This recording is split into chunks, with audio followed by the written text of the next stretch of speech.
Question 22.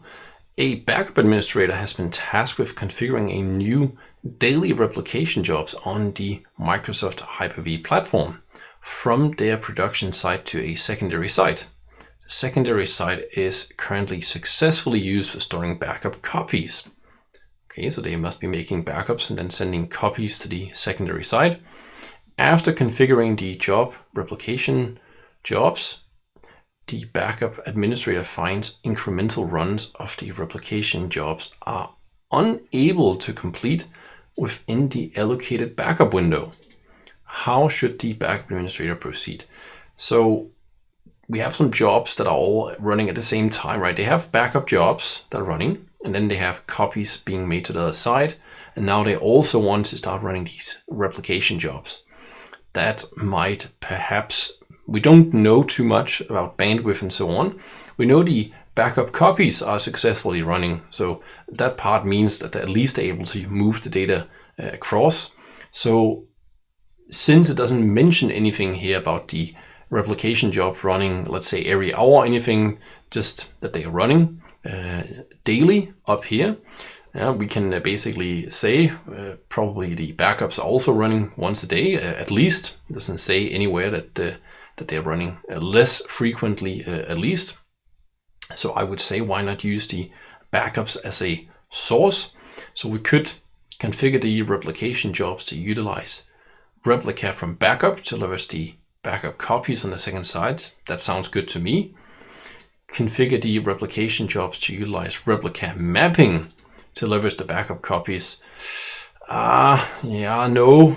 So what is replica mapping? This is when you've replicated a virtual machine already once, and now you've stopped doing that. You're creating a new job, and then the replica is still on the DR site, and then you can map to that machine. It has nothing to do with using backups or backup copies. This is a known issue when configuring legacy replica jobs. So legacy replica jobs is something completely different. You can go and take a look in the user guide. But it has nothing to do with this issue here. Configure the backup copy jobs to use the extreme compression level to free up bandwidth. While of course potentially this could help, we have no guarantee that this is actually going to solve the problem. Replica seeding is misconfigured. Configure it to also be used for incremental runs. So seeding only helps the first time, and we might still be facing bandwidth issues. So since we have a match between how often we're doing the backups and the replicas, I would say configure the replication jobs to use replica from backup. And we can even go and take a look here. Veeam user guide, replica from backup repository. Here we go. Technically this was vSphere, so let's say Hyper-V. I think this was Hyper-V. Yeah, replica from backup.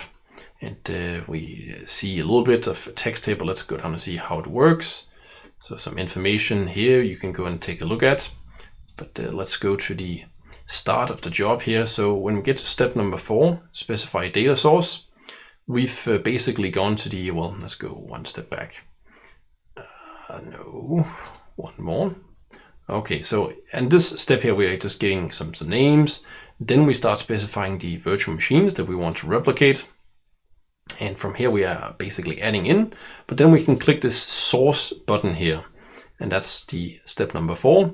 And normally the radio button would be at the top to replicate from production storage, the actual virtual machine state.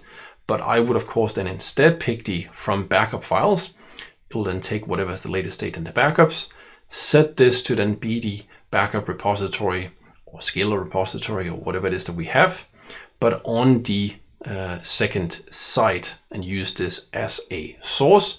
Of course, timing wise, we need to make sure that this job is kicked off whenever the copy job is finished running. In any way, this one at the top here is going to be the correct answer.